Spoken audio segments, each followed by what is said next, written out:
Okay, so we just got done with the first presentation for E3, kind of kicked things off, and that was the Ubisoft Forward event. And we're going to go over some of the announcements here today. It was mostly loaded towards the back of the presentation. I think the last 15 minutes is really what most people are going to be talking about, but I'm going to also quickly go through some of the initial announcements that they had here in this video. Guys, if you enjoy these videos, make sure that like button helps out a ton. And if you're new here to the Spawn Wave channel, and if you're trying to keep up with E3, make sure you're subscribed down below. So first off, they had like this hour-long pre-stream, which was odd because at times they showed like clips from Assassin's Creed where a character's just walking for a while, or they had like a car driving, and I don't know, for some reason these companies keep doing this thing where they have this hour-long countdown that doesn't even really need to be there. They could do like a 15-minute thing where they actually have like videos and interviews and stuff set up, and those would come into play here and there, but like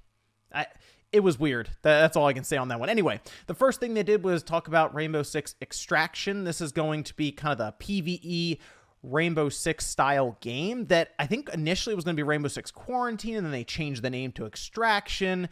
Anyway, though, they started off with a cinematic trailer kind of showing a rescue of one of the operators. It's going to be 1 to 3 player co-op experience. And you know what? When they started showing it, I thought it looked better than I was initially thinking, because they showed gameplay and all of this here, and you can do things like break through walls to gain advantages against what are aliens, I guess. I kind of thought it was going to be very much like another Left 4 Dead style zombie game with maybe parasites, but it looks like there is a bit more thought put into this, more tactical combat, and that makes sense to be in the Rainbow Six series. So it looked pretty cool, I think, for fans of Rainbow Six Siege, for example. We'll probably be checking this game out. Rocksmith Plus. Now, we had gone over a list earlier this morning. Rocksmith Plus was in there, and yes, they are going to be having this kind of, they have like a closed beta sign up right now for PC. This is, they said, was going to be PC, console, or cell phone. See, apparently you can sync your cell phone up and it'll use the microphone to kind of listen to you as you play your guitar. The idea here is it would work to teach you how to play your guitar, either as just an outright beginner or maybe for advanced players.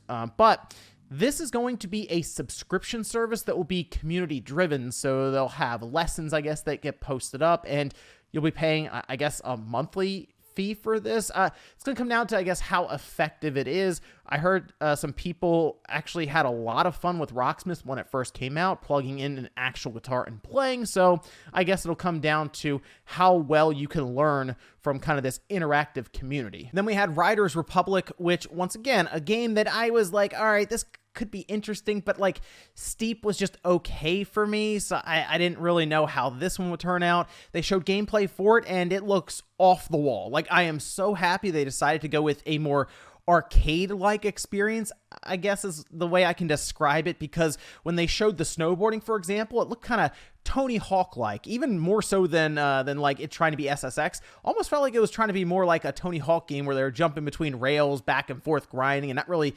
losing a lot of momentum. But they showed off snowboarding, skiing, biking, gliding, flying with like wings and rockets, parachuting. It does certainly look kind of out there at times, but the weird thing was they showed like this first person biking. It looked really weird. Might be interesting to try to experience it that way, but I feel like I'd rather have third person biking there. It's going to be a big, massive multiplayer online style game is what they were showing off, and you earn stars and all kinds of stuff to continue progression where you get different pieces of gear, which, yeah, it is sort of the direction Ubisoft is going with a lot of their games. They are looking to lengthen the run of most of their titles now. This is one that I'm sure they're looking at as a live service game that, yes, would include microtransactions and updates to continue the overall interaction or monthly active users. We had an update for Rainbow Six Siege that talked about crossplay and cross progression on the PC side of things. That'll be for PC, Stadia, and Luna. And then on the console side of things for the PlayStation and the Xbox, that will be coming in 2022. Always good to have these updates around crossplay and cross progression in some of these more competitive style games. Just Dance 2022 was announced as everyone basically figured. That was expected. Unfortunately, though, there will be no Wii version of the game. That was usually the biggest piece of news for these Just Dance reveals, is that there was going to be a Wii version of the game. We also found out that Assassin's Creed Valhalla is going to be going into its second year with substantial updates. And as they said, Ubisoft did on the stream, that's a first for the Assassin's Creed games. And once again, this does look like Ubisoft working to extend the life of games they've already created through updates and expansions. And Assassin's Creed Valhalla, when that came out, was like the best-selling Assassin's Creed. So naturally, they would want to build on top of that. They announced an upcoming expansion, the Siege of Paris. And they also talked about new weapons, gear, and abilities. And naturally, we had to then transition over to them talking about TV shows. Okay, Mythic Quest, Werewolves Within. They didn't talk about that Splinter Cell animated series, so sure, I guess. Why not? At least they didn't do that, because then I'd be like, all right, you can talk about Splinter Cell as a TV show, but you can't talk about it as a video game. They did also show off Far Cry 6 once again. I feel like we've seen a lot of Far Cry 6 in the last month or so, but either way, they showed off a cinematic trailer kind of showing the antagonist of the game. That's Anton Castillo. And they also announced a season pass with a gold edition. So I mean, you figure we're going to get season passes and different editions, the gold edition, the ultra edition, any of that stuff. But the most interesting announcement here, for me anyway, for Far Cry, wasn't even Far Cry 6. It was Far Cry 3 Blood Dragon. I like the idea of that. They announced it kind of with the season pass, so I'm wondering if that's going to be locked behind the season pass in some way, or if it's just going to be a game you can buy separately, because now I'm more interested in that than Far Cry 6. So I'm going to keep up to date on that one, because they kind of just showed like a title card for it. And then we went into the two big reveals of the show. For some people, this probably saved the entire thing. And even though it was leaked earlier this morning, we did get gameplay and some new details, and Mario plus Rabbids Sparks of Hope looks really good. It sounds like the game itself did well enough to where Ubisoft and Nintendo said, okay, how about we expand on this even further, to the point now where we have space travel and going from planet to planet for exploration, and I guess maybe defeating a big boss there or any of that. This looks like a game that is going to be much larger than Kingdom Battle, and I really like the idea of that. They showed a Rosalina rabbit, so we'll see some of the, I guess, other characters that could be included here. They did mention there are some surprises that they're not telling us about, and I assume we could see some characters from around the Mushroom Kingdom kind of getting in on this game. When they showed some of the gameplay, there was like this field of movement almost that you could run around in, so they said that they were looking to expand the overall tactics genre, like in general. So I'm assuming we're going to get a video at some point, as it is coming out in 2022. We don't know when in 2022, just the year. So they can go over some more of the details around the gameplay in battle. But from what they showed visually, it looks very good. Now, there have been some talks online that this may end up being a game that is enhanced for this Switch Pro that continues to be rumored. A lot of people mention this online. I saw even Jason Schreier kind of talk a bit about that, saying, hey, remember like Watch Dogs in 2012 when that was shown off by Ubisoft, and they couldn't talk about the Xbox One or the PS4 at the time, but they showed off really good-looking gameplay.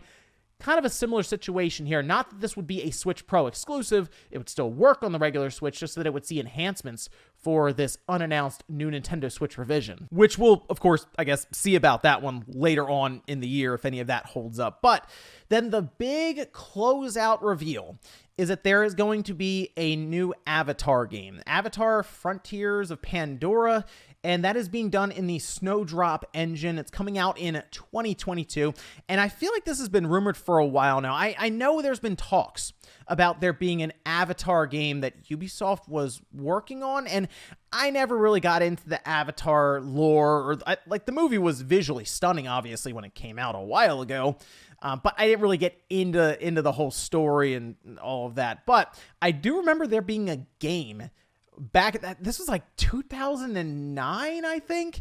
It was on like the 360, the PS3, the PS2, the Wii, the DS. I think it went to the PSP.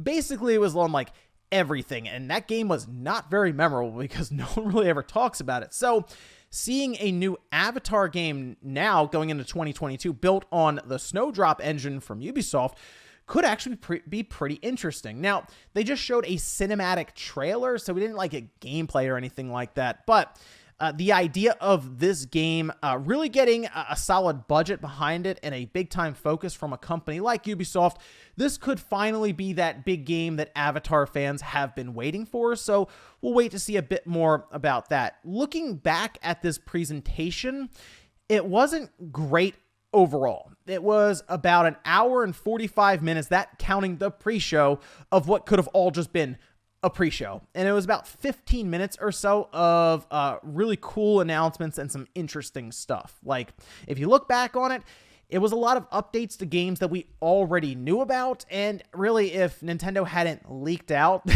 they did it themselves on their website, there's going to be a new Mario Rabbids Sparks of Hope game. The only brand new game, I guess, would be Avatar and Mario plus Rabbids, right?